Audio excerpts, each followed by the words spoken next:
महाराज जी, क्या हम अशुद्धि अवस्था में राधा कृपा कटाक्ष स्तोत्र का फोटो कॉपी करवा के पढ़ सकते हैं या नहीं? उसे याद हो गया हो तो आप चिंतन ऐसे कर सकते हैं, वगैरह ग्रंथ लेकर पढ़ना निषेध है। तो 3 दिन अपवित्र दशा में भगवत चिंतन कर सकती है। जो पाठ याद है उसको सुमिरन कर सकती है। माला लेना, ठाकुर सेवा करना, रसोई बनाना, ग्रंथ पढ़ना, ये गृहस्थ धर्म में जो माता बहनें 3 दिन अपवित्र रहती हैं, नहीं करना चाहिए। ऐसी शास्त्र मर्यादा है। फिर जैसा ठाकुर जी प्रेरित करें, शास्त्र मर्यादा है, ऐसा नहीं करना चाहिए। महाराज जी, जब हम अशुद्ध हैं और भगवान इतने शुद्ध हैं, उनको कोई चीज अशुद्ध नहीं कर सकती, तो फिर हमारी आप अपने आपे को भूल जाओ फिर कैसे खास। हाँ, बस यही तो बात, इसीलिए तो कह रहे हैं नियम से चलोगी तो भूल जाओगी। नियम से चलोगी, बनाई हुई मर्यादा से चलोगी तो शरीर भान भूल जाओगी। और नियम अगर विपरीत दशा में चला गया तो शरीर भाव पुष्ट होता चला जाएगा। ये खास बात है। आप एक पत्नी व्रत ले, आप धर्म से चले तो आपको वैराग्य हो जाएगा, आपकी वासना नष्ट हो जाएगी। दवा अगर नियम से खाओगे ना, रोग नष्ट हो जाएगा। और आप व्यभिचार करें, चाहे जितना करते चले जाए, आपकी वासना बढ़ती चली जाएगी, आपकी गंदगी बढ़ती चली जाएगी। ये नियम है वही चेष्टा। लेकिन एक पत्नी व्रत ले, धर्म पूर्वक चले तो आपको वैराग्य हो जाएगा। कितने ऐसे गृहस्थ हैं जो वैरागी हैं, पति पत्नी दोनों घर में रहते हुए भी ब्रह्मचर्य हैं। और कितने ऐसे कि देखो, बोले कितने साल, बोले 90 साल के। तो बोले क्या पूरा जीवन हो गया, खाक बटोरते हैं काम, वही के वही खड़े। सब सुलझने की बात है। तो इसलिए हम पहले शास्त्र आज्ञा पालन करें तो परम पवित्र प्रभु हैं और हम उनके परम पवित्र अंश हैं, ये बात समझ में आ जाएगी। और जो शरीर अपवित्र है उससे हमारा राग खत्म हो जाएगा। अभी शरीर अपवित्र है, शरीर अपवित्र है तो हमारा भाव भी अपवित्र है, क्योंकि हम शरीर से युक्त हैं। आप कभी ये मानती हो कि मेरा शरीर अपवित्र हुआ? मैं नहीं। उस समय यही रहता है कि मैं अपवित्र हूं, रहता है ना। मैं जैसे हम शौचालय से निकले तो हम ये नहीं मानेंगे कि मैं आत्मस्वरूप हूं, मेरा शरीर अपवित्र है लेकिन मैं पवित्र हूं। अगर शरीर का स्मरण आ रहा है तो अभी आप शरीर भाव में हैं। और जिन महापुरुषों का छूट गया तो आगे पड़े रहते हैं अवधूत स्थिति में, भगवान उनके साथ खेलते रहते हैं। उस स्थिति तक पहुंचने के लिए हमें तर्क छोड़कर शास्त्र आज्ञा पालन करना पड़ेगा। शास्त्र की कृपा से, गुरु आज्ञा की कृपा से वो स्थिति आ जाती है। जब शरीर भाव से हम ऊपर उठ गए फिर क्या है? फिर तो कोई परेशानी नहीं। चाहे लघु शंका की पड़े हो, चाहे शौच के पड़े हो, शरीर अपवित्र है लेकिन वो परम पवित्र प्रभु में रमण कर रहा है। अभी हमारी दशा ऐसी नहीं है। हमारा शरीर हमें मैं करके दिखाई दे रहा है, नहीं दिखाई दे रहा। शरीर की भूख मेरी भूख, शरीर की मांग मेरी मांग, शरीर का कष्ट मेरा कष्ट आ रहा है ना। बस इस राग से छूटने के लिए शरीर को सिद्धांत में बांध दो।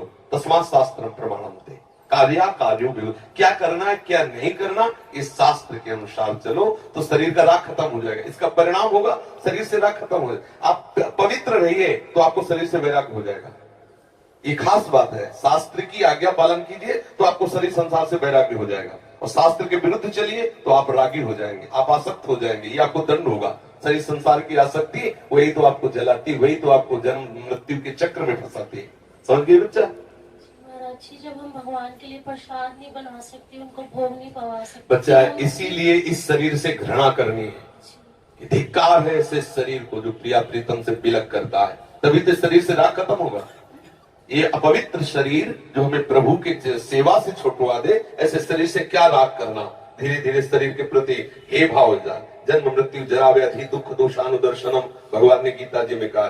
शरीर के प्रति हे भाव होने लगता है, क्या मलमूत्र का भांड है, छोड़ो इससे राग। धीरे धीरे धीरे वो अपने स्वरूप में स्थित हो जाए। अभी इतना ममत्व है शरीर में, कोई ऐसे छू ले तो एकदम ऐसा नहीं होता। तुमने हमें ऐसा कितना अपना मय पद है। अगर हम ठीक सिद्धांत से चलेंगे तो हम बहुत जल्दी लाभ प्राप्त कर लेंगे।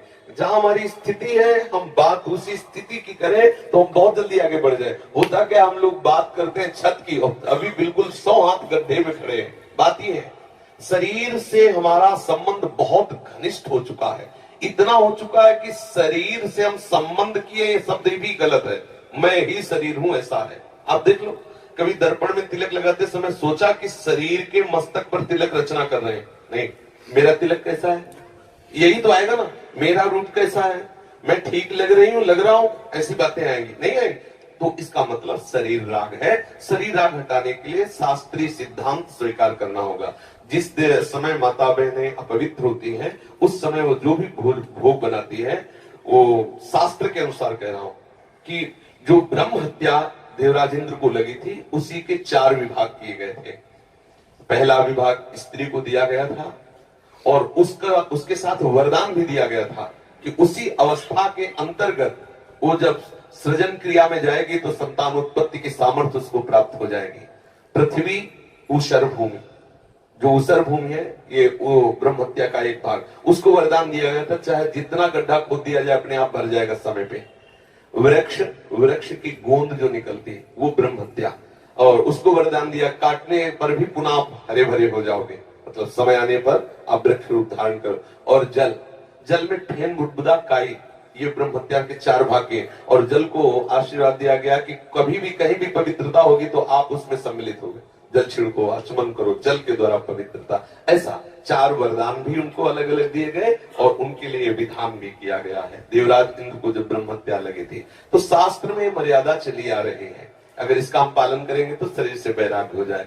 जैसे अब जो बच्चे वैराग्य ले लिए हैं, भले वो स्त्री शरीर में है, और उनके लिए नियम खत्म हो गया कि वो 3 दिन अपवित्र रहेंगे तो छुएंगे नहीं, क्योंकि खत्म संसार के भोग राग, संसार का क्रम खत्म। अब वो वैरागी, अब वो आठों पैर प्रभु की सेवा में लगे हैं। पर अपने गृहस्थ धर्म से है, शरीर सुख की कामना से है, शरीर का हम प्रयोग कर रहे हैं अपने इंद्रिय सुख के लिए, तो आप पवित्रता धारण करो, जिससे तुम्हारा ये राग नष्ट हो जाएगा।